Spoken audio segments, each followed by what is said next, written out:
Hi, this is John Isles and welcome to Geometer's Paradise. Today we're going to be talking about Unit 6, Lesson 6, the hypotenuse leg congruence theorem. This is the fourth official, fifth unofficial congruence theorem that we've talked about for triangles. And it's special because it only applies to right triangles. To begin, whoops, a little too much there. To begin, just a reminder about the Pythagorean theorem. Remember that the Pythagorean theorem involves finding the hypotenuse of a right triangle. And the hypotenuse is always the side that's opposite the right angle. So this side over here, side C, is the hypotenuse of the triangle. The other two sides are called legs. Okay? We're going to use the Pythagorean theorem to help us in just a few minutes with our proof for hypotenuse leg. All right. Well, we have four triangle congruence theorems. Three really: side, side, side, side, angle, side, and angle, side, angle. We have a fourth one, which is angle, angle, side, but the angle, angle, side theorem is really just angle, side, angle. Anytime you have AAS, third angle theorem will get us ASA. Okay, so what we want to do here is we want to imagine that this is the ground.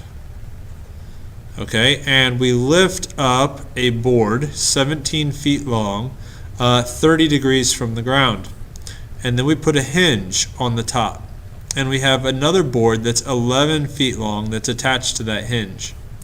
The 11-foot board is going to swing down until it hits the ground. Okay, and it stops and forms a triangle. Okay, now let's suppose that the ground isn't actually the ground, but it's actually just a space in the air. So this is open. See, so this 11-foot board can continue its path, and it will eventually contact the ground a second time, and then it makes this triangle, which has a smaller third side. So we have one triangle 17 by 11 by very large, and another triangle 17 by 11 by very small. Alright, so these two triangles are not the same. And incidentally, I'm not sure what this sentence is doing. Just in case you're trying to reconcile the differences. Okay, this should probably be 17 and this should be 11. And then that would be 11. Okay, so there we go. So this is evidence for no angle side side. Doesn't work. But what if we shortened up this side until it actually met directly underneath? All right, so that this arc was tangent to the ground. What would that look like? Maybe this. So here I have a 17-foot board, 30 degrees up from the ground, and then I swing an 8-foot board through, and it happens to be tangent to the ground. Tangent is a concept we'll talk about extensively in semester 2, but here it comes tangent, and when it does, it forms a right angle. So this triangle becomes a right triangle, and that means that this is 8 units long, and we can use the Pythagorean theorem to figure out how long this third side is. Okay, so this would be 17 squared equals 8 squared plus x squared, and we can actually calculate that third side using this particular formula.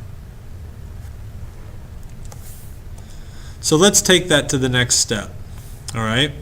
Now this bottom side down here is x. We're going to lose it in the board. I'll put it here. Whoops. Let's try that again. This bottom side is x.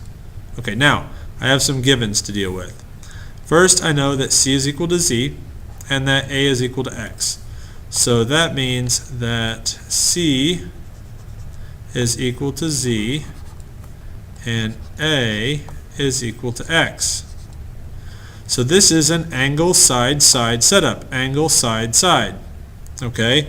We learned before that angle side side doesn't work. So angle side side, no. Alright, this was not supposed to be a thing. But now we're saying that if this is a right triangle, it is a thing. And so what we're going to do now is we're going to prove that angle side side works for these two triangles. So what we need to do is show that these two triangles are congruent using another one of our theorems. We start by using the Pythagorean theorem and say that c squared is equal to a squared plus b squared. That's the first triangle. The second triangle suggests that z squared is equal to x squared plus y squared. This is our goal. We want to get b equals to y. Now, c is equal to z, which means that c squared is equal to z squared as well. I can multiply this side by c and this side by z, and that's fine. I can do the same thing for a and x. Now, using this, I can set these two expressions equal. A squared plus b squared is equal to x squared plus y squared. And I know that a squared and x squared are the same, so I can subtract those out. That means b squared is equal to y squared, and the square root of both sides is b is equal to y. The consequences of that is that this side is congruent to this side. So these two triangles are congruent by side-side-side congruence. So this validates angle side-side for right triangles. Okay? Now before you get too excited, we don't actually call it angle side-side. We call it hypotenuse leg. So that takes all the fun out of it, I know, but it is what it is. Whoops, wrong button. Okay, so if we have the hypotenuse of two triangles congruent to one another, and either one of the two legs, and we know they're right triangles, then this is called HL congruence, or hypotenuse leg triangle congruence. So it's not angle side-side, it's hypotenuse leg triangle congruence. To write a hypotenuse leg proof, you need to show that there is a right angle. That's the first thing. Then you need to show that the hypotenuse of each triangle is congruent to the hypotenuse of the other. And then you need to show that one of the two legs corresponds to one of the two legs of the other triangle. So you have to have a right angle, the hypotenuse have to be congruent. Hypotenuse is actually not a word. The hypotenuse of each triangle has to be congruent, and the legs have to be congruent. Okay, so that's the criterion for hypotenuse leg. Now, some textbooks try to confuse students, and they introduce other right triangle congruence theorems, like leg-leg. Leg-leg looks like this. I contend that this is not leg-leg. This is side-angle-side. So don't confuse yourself. Side-angle-side is still side-angle-side, even if the triangle is a right triangle. So I do not think that leg-leg should be used, but some textbooks and some websites will still list LL as a triangle congruence theorem. I say it's not. Side-angle-side is the theorem.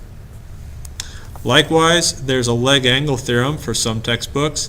This is the suggestion that we have two legs congruent and then an angle adjacent to those legs. Alright, this is not leg angle. This is angle side angle. If you select this one up here, it's angle angle side. And finally, some textbooks feel like they should have a hypotenuse angle theorem as well. Hypotenuse angle. Okay, again, this is angle angle side. This is nothing special. It's just angle angle side. Alright, well that about sums it up. Your homework assignment has you doing a couple of proofs using isosceles triangles, especially in perpendicular lines, and we'll discuss those in a further video.